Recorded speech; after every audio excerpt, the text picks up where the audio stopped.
Hey, it's your RJ. Welcome to the bot signal today. I've got a great show for you today. I am really ridiculously excited about it. Today, we're going to take a little bit of a personal path through bots, and I think that it will provide some context for some of the things that I advise on this show. I think it'll be helpful. And also, who doesn't love a little bit of story time? I love story time. So we will be doing that. But before that, this. Hello, Teresa Corinder Kim. It wouldn't be a show without you. Thank you for coming today. So, before that, this. If you're watching from the Block Belt Bots page, that is good. If you're not, if you're watching from one of the other places that I cross post to the internet, that's totally fine. Just go up. There's a link in the description. It's the very first thing right there. Click that and you'll be taken to the Black Belt Bots page. That way I can see and respond to all of your beautiful questions and comments. Cause I love ya. That's what I know about that. Adam's here. Hey. And Barb loves story time. Well, I hope you're wearing the comfortable shoes because today is story time. Got my pipe right here. I don't smoke, by the way. Anyway, so today I want to talk about what my biggest lessons have been. My biggest lesson learned, the single biggest lesson learned in doing bots for the past year. It has nothing to do with technology. It has everything to do with my approach. And without further ado, I will get into that. Adam's saying, "Hey, it's like family. You know, we get together at 1 Central on Tuesdays and Thursdays. It's like the gang's all here. It's so beautiful." Okay, so little context. How I got into bots. Not everybody knows this story. I got into bots a little over a year ago because I am a person who absolutely loves brand new technology. It excites me to use things in ways that no one has ever intended. It excites me to use new things, to see how far I can push the boundaries, to, do my little tricks to them and see what happens. It's like a constant playground or a science experiment. If you're scientifically oriented, it is a constant little form of learning that I do, and I love to pass on what I discover to my people. I had, before I began with bots, I was just doing technology coaching. So people would call me and I would teach them how to do websites, or sometimes I'd do websites for them, social media type stuff occasionally. It was a lot of fun, but I was kind of, looking for something to really specialize in. And I just didn't find anything out there that fit with me. So one day, I was wandering the internet, as you do, and I came upon, as I was on Facebook, and I saw that a friend of mine was in a group. This group was called Bot Academy, still exists, by the way, going strong. And she had been talking to me about messenger bots. This person, if she pops on the show today, it's Coach Jenny. So say hello to her if she pops on. I saw her in there and I thought, you know what? If she knows about bots, I need to know about bots. And because at first I kind of had rejected the idea, it sort of caused some cognitive dissonance. It's like, oh, you're gonna talk to it, I thought it would be like when you call the massive insurance company and they make you shout words into the phone so that their system can recognize it and route you to a helpful representative who might also be a machine. I thought it would be like that, but then I thought, well, Jenny's checking it out, I'm checking it out.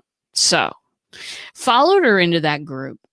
And then there was a little thing on the little side description of the group. Start here. And I hit the link. It took me to a landing page that said I could get all of this information about what bots are right inside Messenger. And I clicked the link before I even processed the information that I was entering a bot. I just clicked the link. I'm like, okay, yeah, sounds good to me. I was grateful I didn't have to put my damn email in there, because you know what's going to happen if you put your email in there. You're just going to go to unroll.me and desubscribe from that thing, because they're going to spam you with emails. I thought Messenger, perfect. A few minutes later, I realized I was actually in a chatbot, and that I hadn't thought twice about entering that thing, because it had valuable information for me. And I was being entertained by the chatbot and given good value. So, you know what? I mean, I got on the bot and it was over. 5 minutes later, I'm in love. And it's a brand new thing that I'm shouting about to people. I'm going to catch up on the comments here. I hate that system. Talking about the spam type emails. Just dealt with that yesterday. Thankfully, bots are nothing like that. Yes. And trust me when I say that I do not advocate abandoning email. I advocate using it a little bit differently. And if you need to know more about that, Kim Boltzma is your person. Anyway, very good. So here we are. I'm in love with this bot thing. And I started experimenting immediately. You know how it is when you're your own boss. And if you don't have a whole lot of work clogging the schedule, I wrote a bot immediately. I think I had one out in less than a week. Started its own little page on Facebook, Accountabilibot. I just went whole hog, because I had a client who had some difficulty getting some things done. And so, accountability, if you're a solopreneur, accountability is your best friend anyway. So I created this bot that would help her keep accountable on what she wanted to do. And then, the rest is history. She loved it.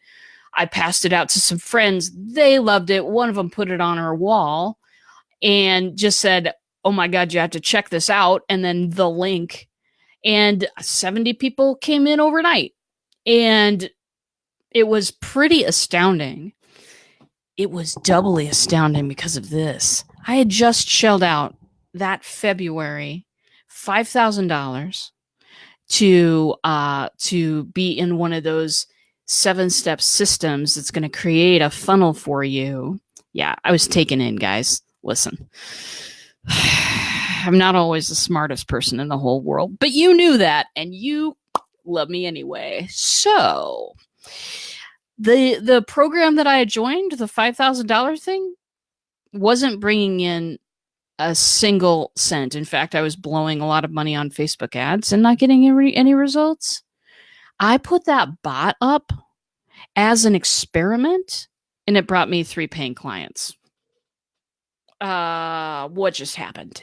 You know what I mean? It was like, I got to think about this in a whole new way. It changed my perspective entirely, so much so that I spun on a dime and made my entire business Facebook Messenger bots.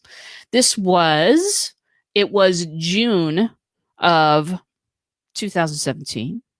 By July, I had a class up on how to write bots. I'm a fast mover, people. And I was just absolutely loving it. So, hey, Rebecca, it's love back to you, Tish, as well. Funnel fail. Oh yeah. Oh, there were tears. Tears and snot. I'm just telling you that because you're a member of the family now. It was ugly. Great to see you, Rebecca. I'm so glad you're here. Adam the Adequate. I like that. That is so nice. Okay. I adore you people. Okay. Bot explosion, botrific. Yeah. And that's exactly what happened. I'm like, okay, if I can write one of these and draw in paying clients, then I can write 5 of them and I can attract 5 times as many clients. It seemed like good math to me. Now, I'm not a math student. I was a theater student for years. Anyway, so here we are. And I'm writing all of a sudden, I'm writing 5 sequences. I had 3 websites going and 3 Facebook pages going and 3 bots going with the 5 sequences. I was writing differentiated content. I was targeting different audiences with the different websites.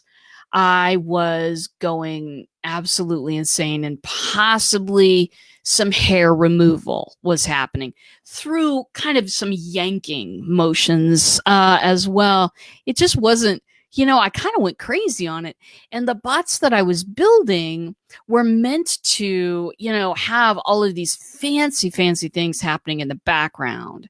And it was so cool. Listen, if you're a tech geek, you would have loved that setup. You would have loved that setup. It was so, it was elegant. It was beautiful.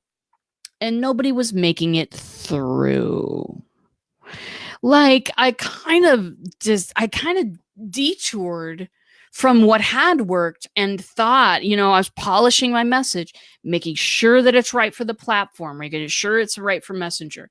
I was putting them through all of the things that would allow me to differentiate people in the background into, categories of what they wanted to hear. I was so focused on it.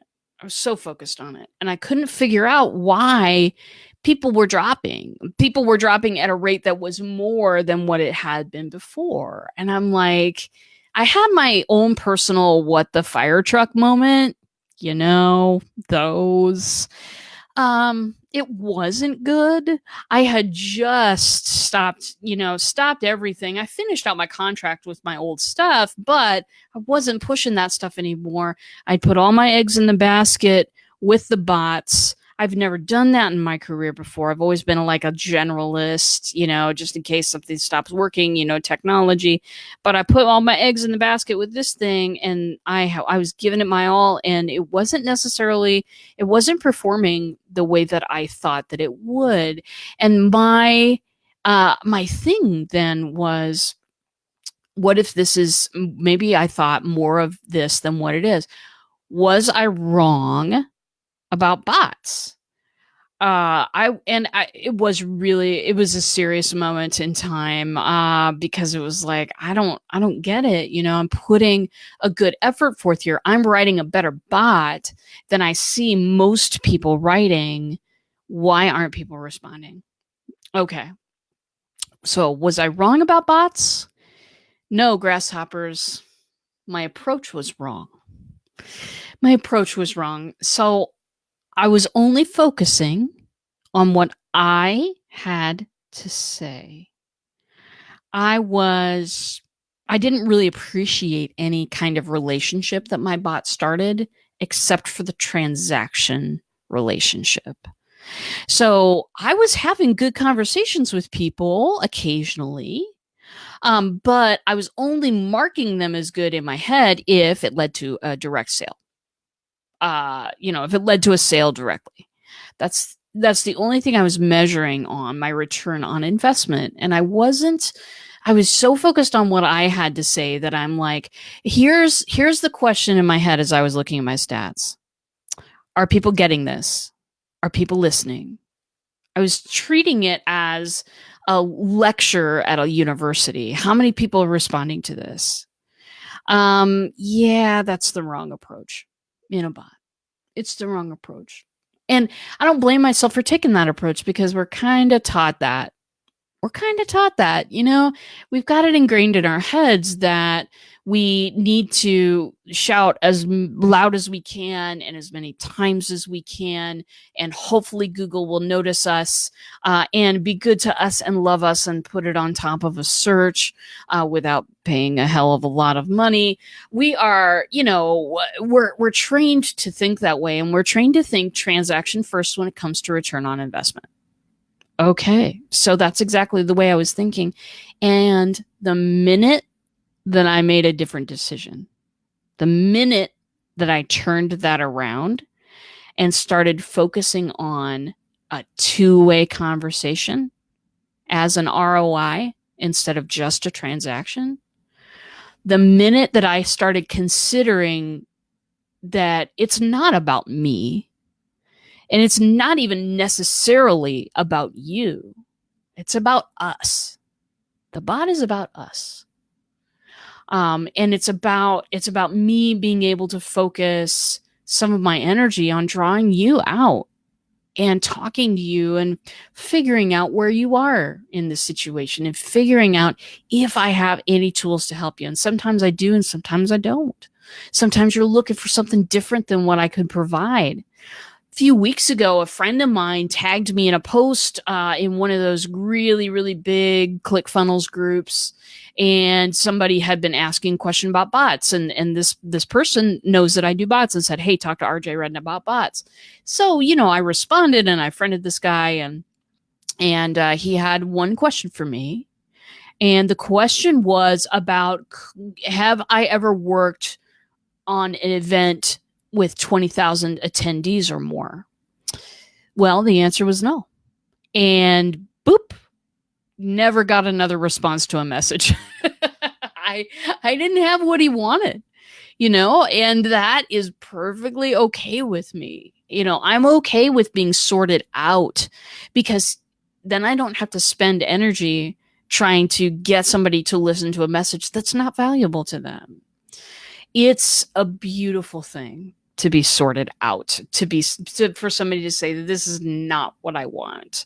Anyway, got a little bit off of a tangent there. So I changed what I was doing. I focused on conversations. Two-way marketing is a thing. Two-way marketing is a thing, and it's never really been a thing before for me.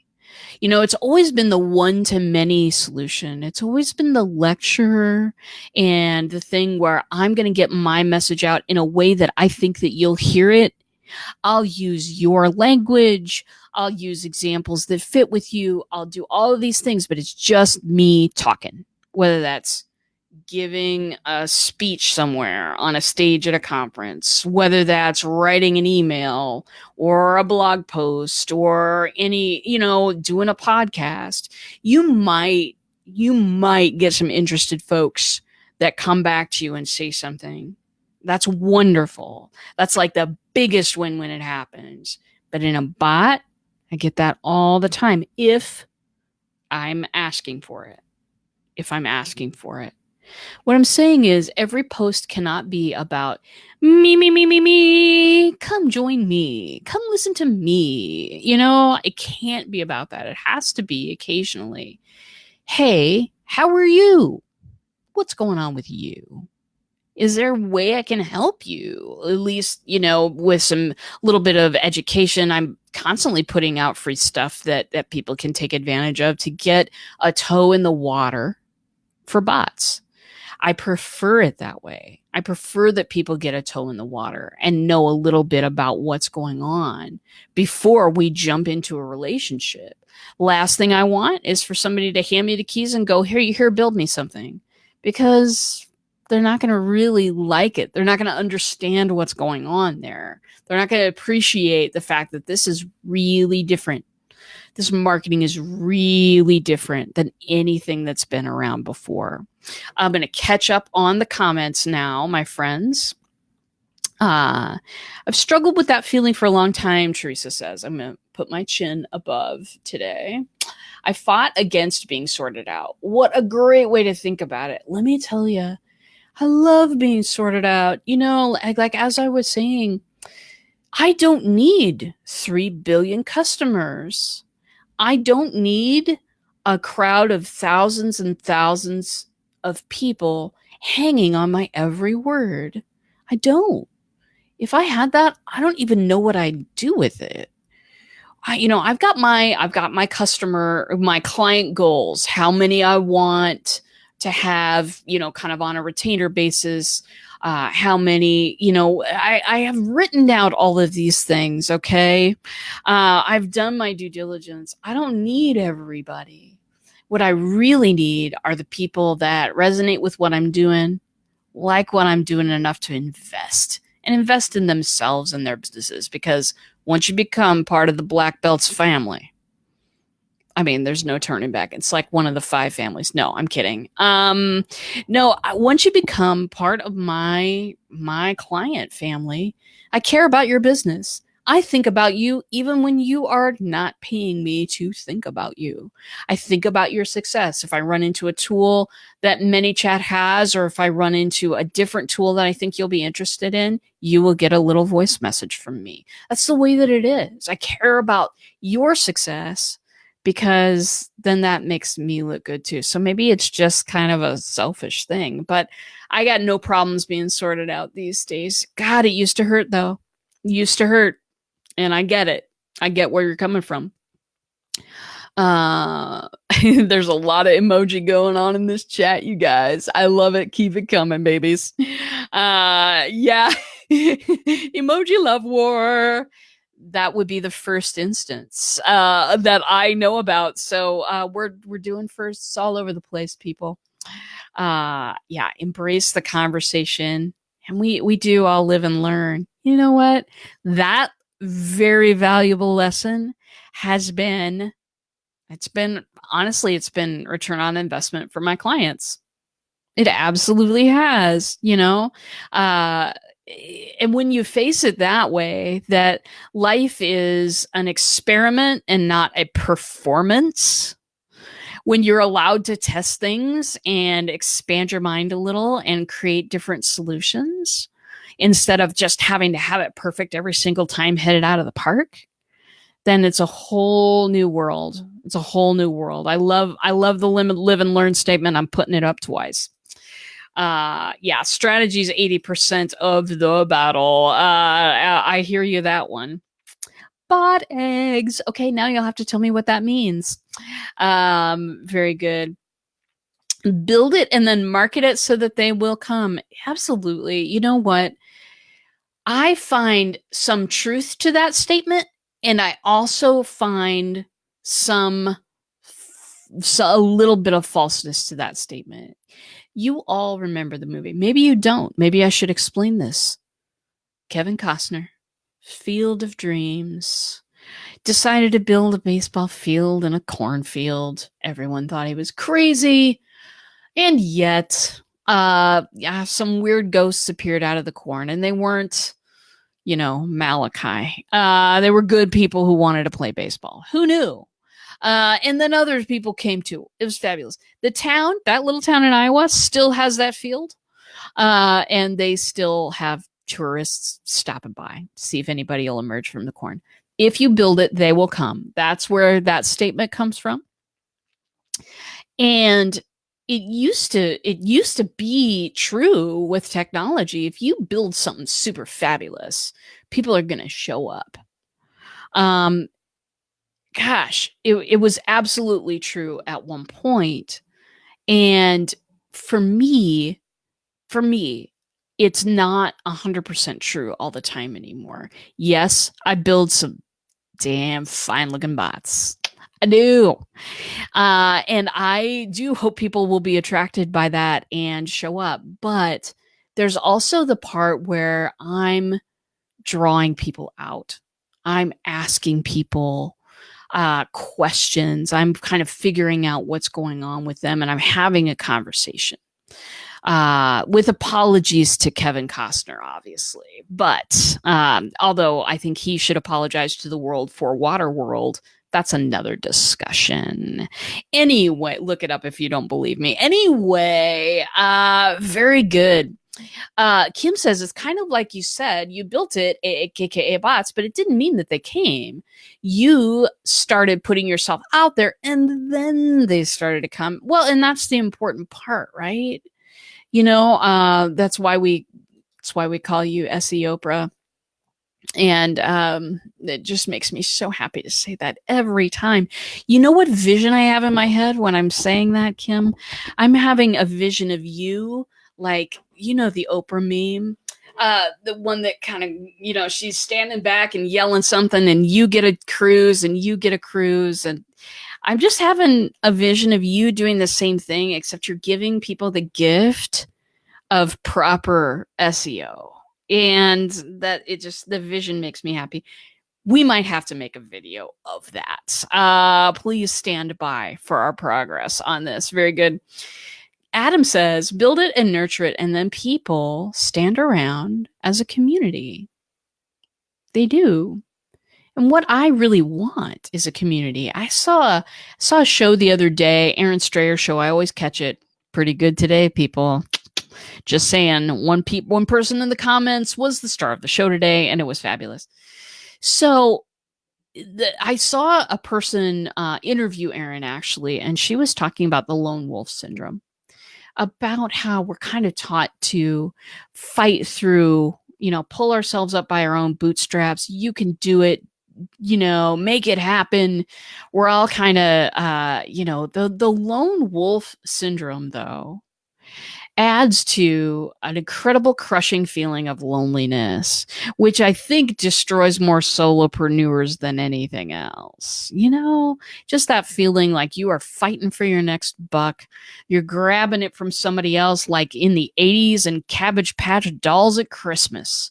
You know what I mean? It is just ridiculous the way that we are kind of led down that path. But what I'm finding is that building a strong community of people around me makes everything so much easier. I'm a part of Kim's membership program. I'm a part of a couple of other membership programs as well. And the difference that it makes to be able to just ask somebody that's been there instead of figuring out everything myself.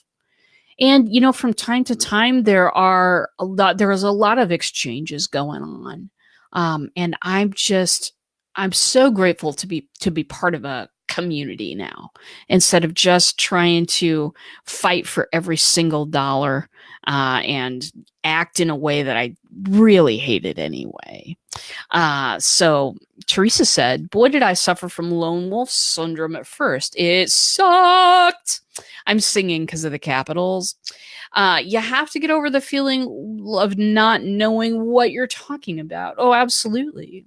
I'll tell you what, my first bot, after I pick that story up again, I built some really complicated bots that people couldn't get through, and I learned my lesson.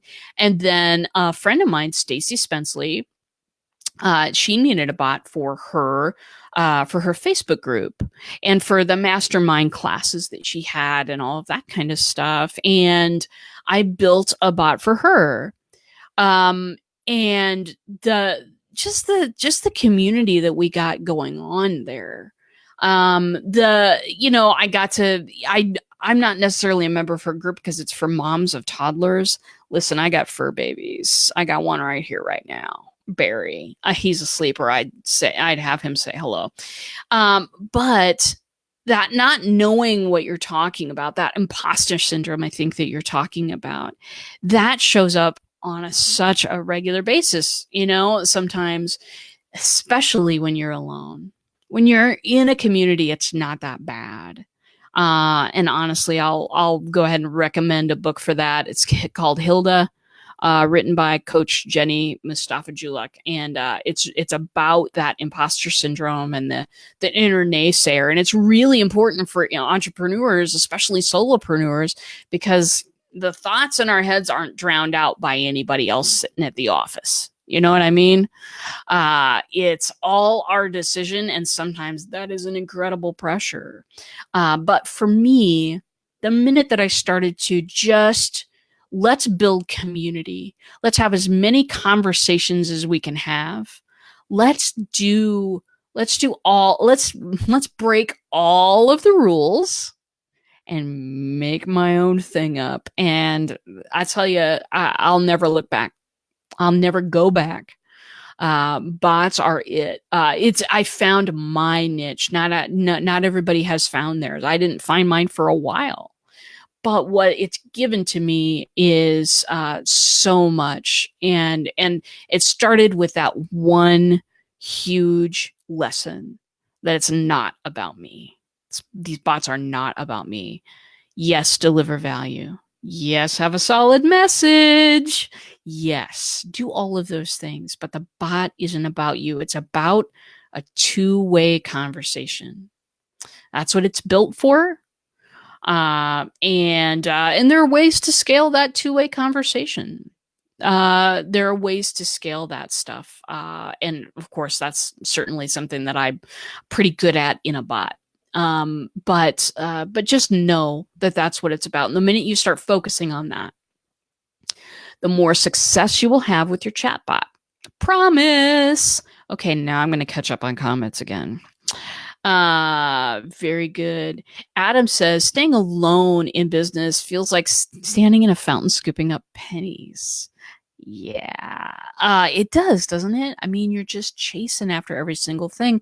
And then, if you're alone, a no just seems like forever. I mean, it's devastating when you're fighting for every last dollar, and no is devastating. But when you do have a community of people around you that look after you, my community looks after me all the time.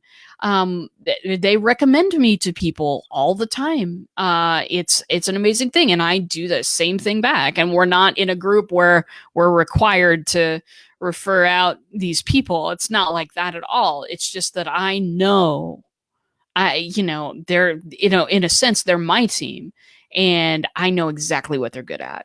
And I know that they're good. So anyway, let's see here. More comments. Break the box, make your own rules. It's true. I do giggle at all of the people that say, well, this is how you have to do a chatbot. Sweetie, they've been out a year. I mean, and I know that there are several certifications that you can give out for bots. Or that you can get as a bot builder. I'm good. You know what? Went to all the school I needed. Got a couple master's degrees to prove it. That's all I need, babies. I'm not going through another course. But it just makes me giggle, because we're all trying to figure it out. We all are. We are all throwing the spaghetti at the wall and seeing what works. So very good. Bots are it. They are. I can't even. Oh, Batversation. Ooh, I like that one. I'm gonna have to check the URL for that later. Okay, moving on. Here we go. Teresa, this one is really long, so I'm just gonna read it because it will cover more than half my face, which it just makes me look like that neighbor in the Tool Time show. Okay, so I'm gonna read this guy. Yes, I finally found mine. I think your niche is what you're talking about there. Such a good feeling. I had to get over the whole imposter thing because I was trying to appeal to moms, but I have no children of my own. I'm a teacher, and I try to reach people from that perspective. Yeah. There you go, right? Like, listening to that voice in your head that says, oh, you're not a mom, so you don't know. I remember, way back in the past, I worked on my undergrad was in theater, both front stage and backstage. So a lot of scene design and painting and building stuff and all of that. And I would go to this high school every day, and those kids, that they worshipped me. They would get off work and bring me a burger, because I usually failed to pack any food and I lost track of time a lot. But like, they would confide in me about stuff that was going on. They would I just had the best time with a lot of those high school kids, and it was so ridiculously fun, but also exhausting, but also really fun. And what I learned was, that I had a perspective for them that they would listen to, probably because I wasn't their parent. They're teenagers. They're not listening to their parents. They're listening to other people. I was a staff member at this high school, and I taught people, like, painting and building off of a plan and probably, well, I had some help with that. But yeah, I mean, it was a really interesting perspective to note that being their parent sometimes is absolutely beneficial. And I'm so glad that you found your niche and a way that you can relate to people. Okay. Just like I'm rethinking my show for so many reasons, Barb Ireland, please elaborate. Please put in the comments what you are rethinking, my friend. Uh, BYOB. Oh, absolutely. For me, BYO coffee in the Yoda cup today. One of my Yoda cups, let's just be honest. Okay, so fantastic. Do you have questions? Do you have questions about this? Do you have questions about, and here's specifically what I would love to get some questions about. Do you have some questions about going against the grain of how traditional marketing would have you go? Do you have any questions about how bots fit into particular situations? Do you have a question if a bot would fit into your situation? Could you use a bot for this, RJ? That's a great question. Any questions you have about bot process? I'm here. I'm listening. I got forever. Because Kim Boltzmann's my next appointment, and she's in the audience, so it's fine. Anyway, I'm just teasing. About the age is not a factor show. I have read some details about that show because I'm also doing the live video hub bot. So you're thinking about you're rethinking your show now. How come? What is it that you want to do with that? I love doing shows. I might have been born in front of a camera. I absolutely love to film myself. Okay, here's a secret. Are you ready? So many of you know I was an exchange student. This is like RJ's story time today. So I hope that you're comfortable. And I'll just bring out the pipe for this one. So I was an exchange student for about 5 months during my grad school days. And this was before Facebook Live, okay? This was 2011. And one of the requirements for getting this scholarship to go overseas, you had to have a blog. And so I was sitting there in Germany with my coffee thinking, I don't really like writing, but I like talking. So I got myself a monopod, which is a tripod, but it just has one leg so that you could kind of stick it, you could kind of stretch it out, stick it on the floor, and then film yourself. And keep the camera steady. It was really nice, and I could take it with me everywhere. So I'm not kidding, and there's YouTube evidence for this. I would, every time we would stop somewhere or whatever, I would make a blog post. I think 100 were required for the trip. We were gone 5 months. I made at least 400 blog posts during that time. It was a Tumblr blog, and I just absolutely loved it. I would film stuff all day long. I would film me talking. I would film background footage. I mean, oh my God, long story shorter, I love the camera, and I love to talk.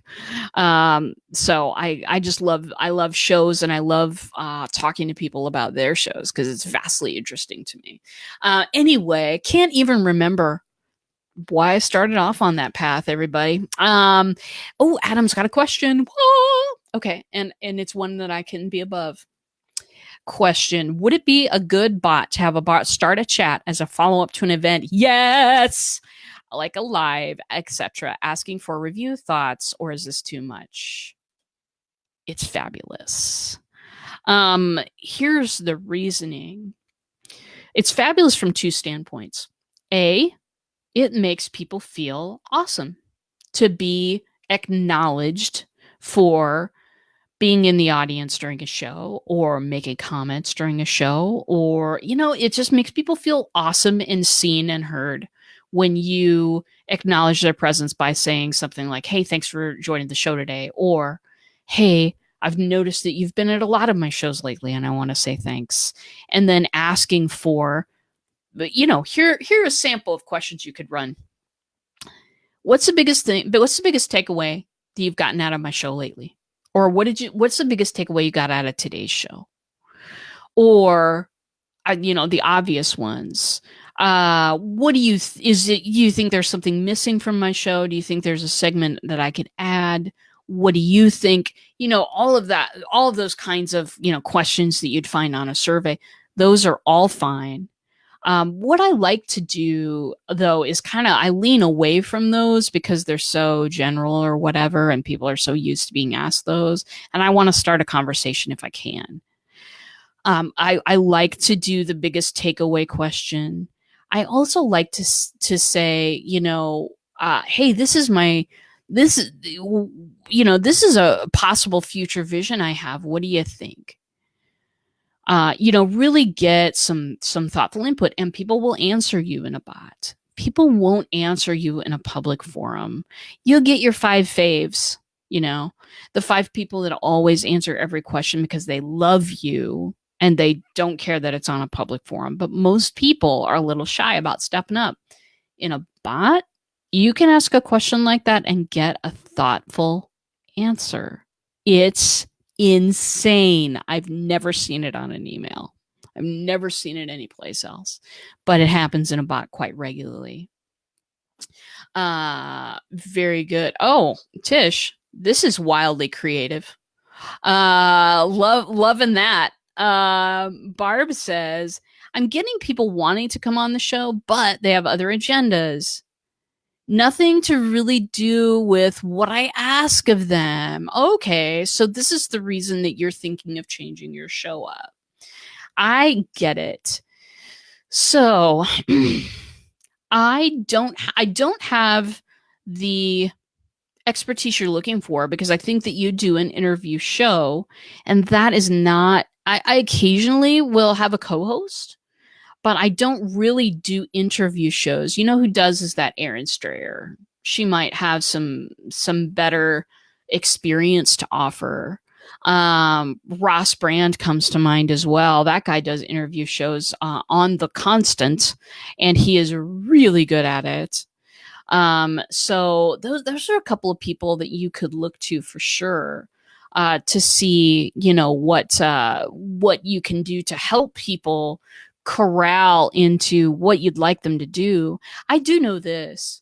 When I'm doing somebody's show and they send me a pre-show checklist, I feel awesome. Like, I feel like I'm in awesome hands. Like, somebody really knows what they're doing and has thought through any potential problem that I might have. It's awesome. So, maybe trying something like that. But like I said, you'll want somebody who's more experienced at doing regular interviews on their show. I'm a person who I love to get on. I love to get on alone here, and then occasionally I will invite people on just to guest and jump in and talk to me a little bit. But I find that interview shows are not my best format for me. So hope that helped even a little bit. Kim says, RJ and I have talked about having bots ready for our speaking engagements. Yes, we have. In fact, I've done an entire show on this. This one's a few weeks ago, but I talked about how you can use a bot to enhance a speaking engagement. You can get people to sub ahead of time and then ask them, what do you want to learn about in this talk? What's your level of knowledge about this already? Get a base point. And the toughest thing is that you work so hard for those speaking gigs. You work hard for that stuff. There's sending proposals. There's sending clips of you speaking. There's making like a speaker profile. There's all those things. And it's all really great. And then you get there and you're not speaking to people's level of knowledge. Sometimes it's boring because they already know what you're talking about. Sometimes it's outer space for them because they don't know the first thing about what you're talking about, and you tuned in at an intermediate level. So using your bot to have conversations with people and to find out, hey, how can I make my speech at this convention the best use of your time? That's a question you could ask too. How can I make this most valuable for you? Because I know that your time is worth something. That's a great question to ask. If any of you are headed for speaking engagements and, kind of going that way in your business, know that a bot can supplement your experience a whole lot. I meant to have that rhyme. Anyway, Tish has got another beautiful string of characters there. I'm loving it. The middle looks like a bot. I'm gonna have to steal that from you. Gail, she's here. Now it's a party. Bots assemble. Get ready. Very good. That's why I stopped doing lives, because people wouldn't engage live. I get it. And that is something that I have dealt with. So the bot signal is, I think, my 5th show. And it's my most successful one. I learned a lot from the first 4. I did a show on Blab way back in the day. Oh yeah, the Blabby kids. I did a show on there that was at 12 noon on Fridays. That's a real hot time for people to watch. What was I even thinking? And it was once a week.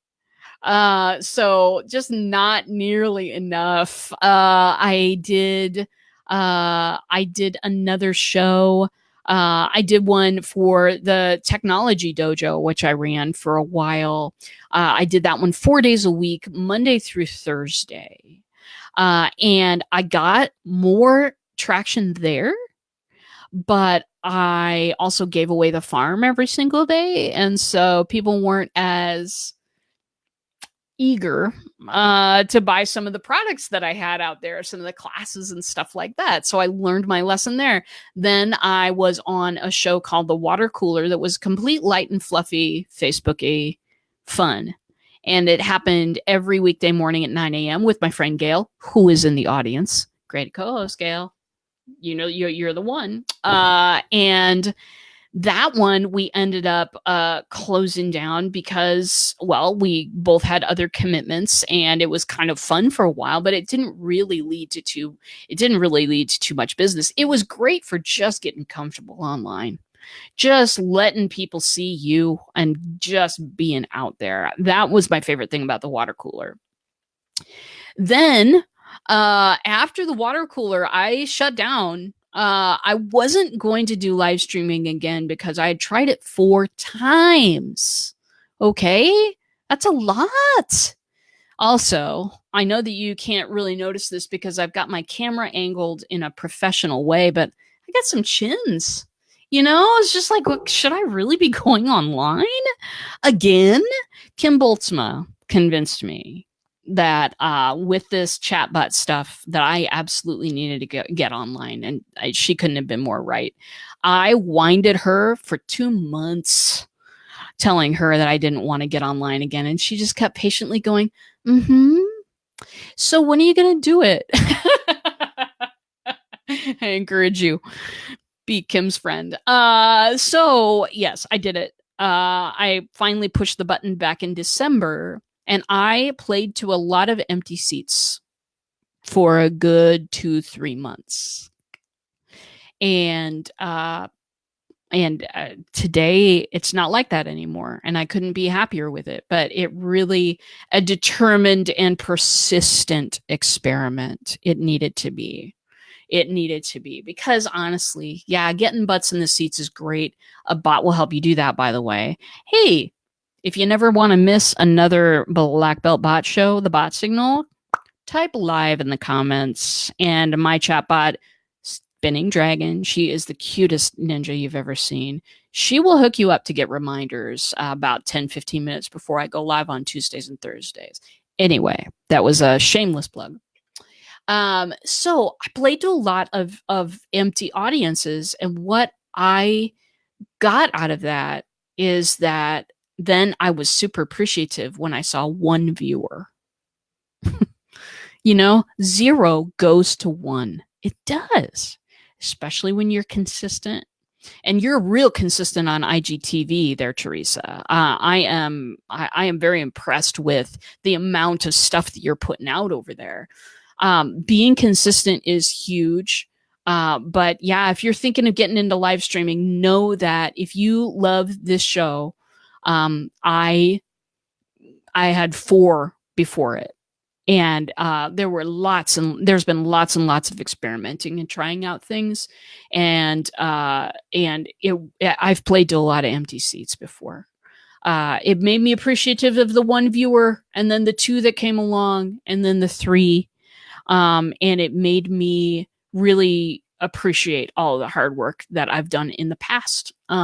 This show has taken off and done things that I've never done with the show before. So, in major part, due to all of you in the audience, and especially that Kim Boltzma. Anyway, very good. Teresa says, you just gave me a great idea. I need to turn a client process into a bot. Yes, you do. Especially those onboarding processes. Oh, those are cool to turn into bots. Adam says, I'm better at broadcasts with multiple people, like the Blab days. When I go live by myself, I keep waiting for people to take over. Absolutely. And you know what? I totally cut my teeth in Blab by showing up to other people's shows and being like the greeter and like being the producer of the show. So there was always 3 other people to take over the conversation, and I would be the one, like, people, Blab would tell you, this person is here now. This person has entered the room, and I would say hi to that person. And I would also I would just help out whoever was broadcasting. And that's how I really got comfortable enough to have my own show. But yeah, I totally get that feeling, Adam. It's just like, at first when I was doing this show, the bot signal, I would get on and I would spit out everything in 10 minutes. I would talk so fast that, I just never even, I didn't give people a chance to engage with me necessarily. So I have felt that pain before too. Oh, hey, Aaron, you're never late for this show. You are never late. There's always a little Aaron welcome mat happening for you. Just know that. Very good. Tish says, dang, Adam, you are so on a roll. Yeah, usually. I've never seen him not be on a roll, especially a Danish. Gail says, hey, school is starting soon. We could go again. My live streaming dance card is currently bursting at the seams, but thank you. That is such a wonderful offer.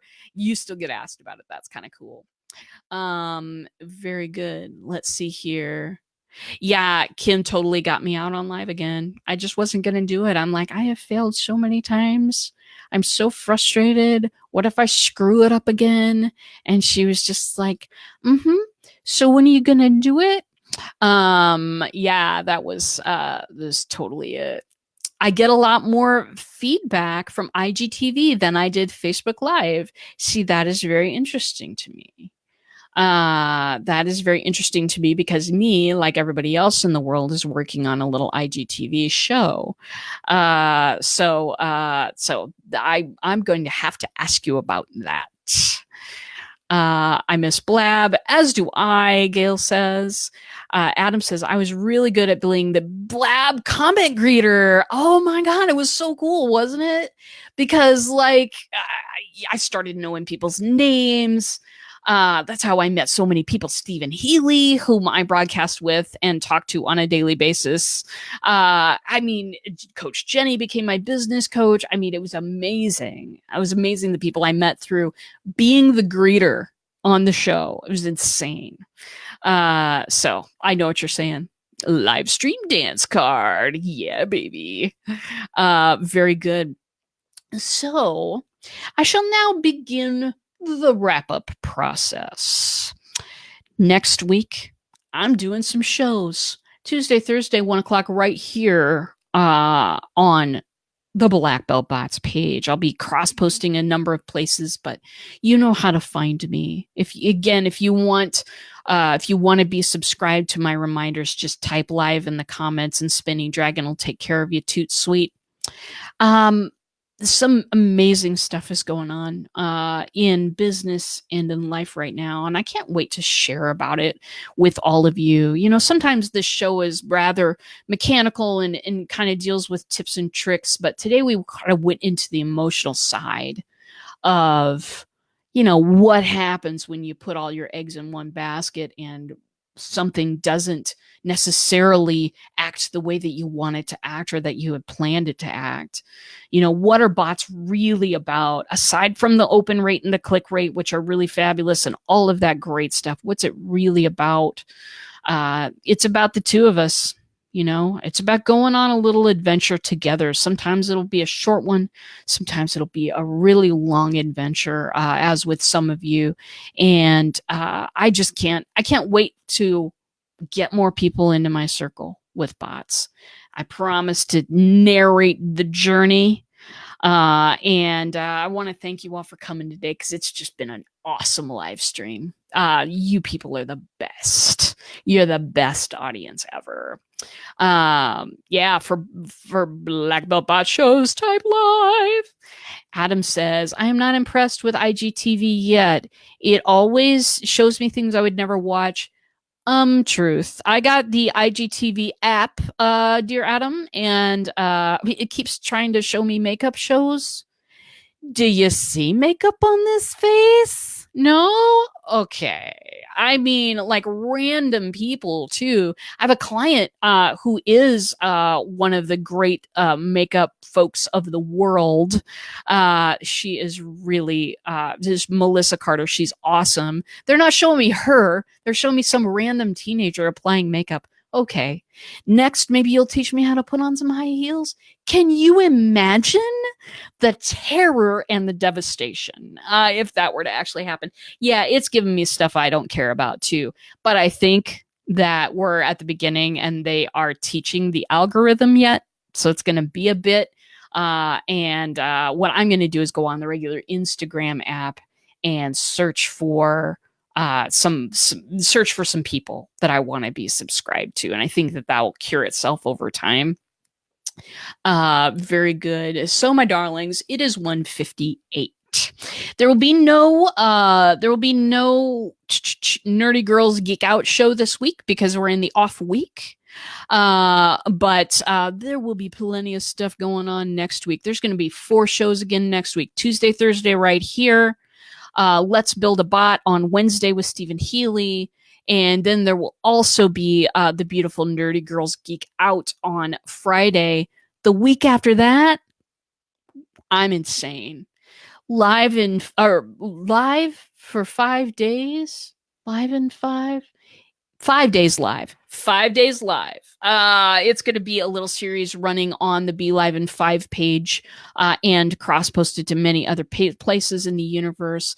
It is going to be every morning for either 60 to 90 minutes. I can't remember, but it is going to be great stuff. If you are a live streamer or want to become one, we're going to be sharing all the secrets of confidence on camera, repurposing your stuff. Listen, people, it's going to be insane. So please do join that the week after, and I'll have my regular scheduled shows on top of that.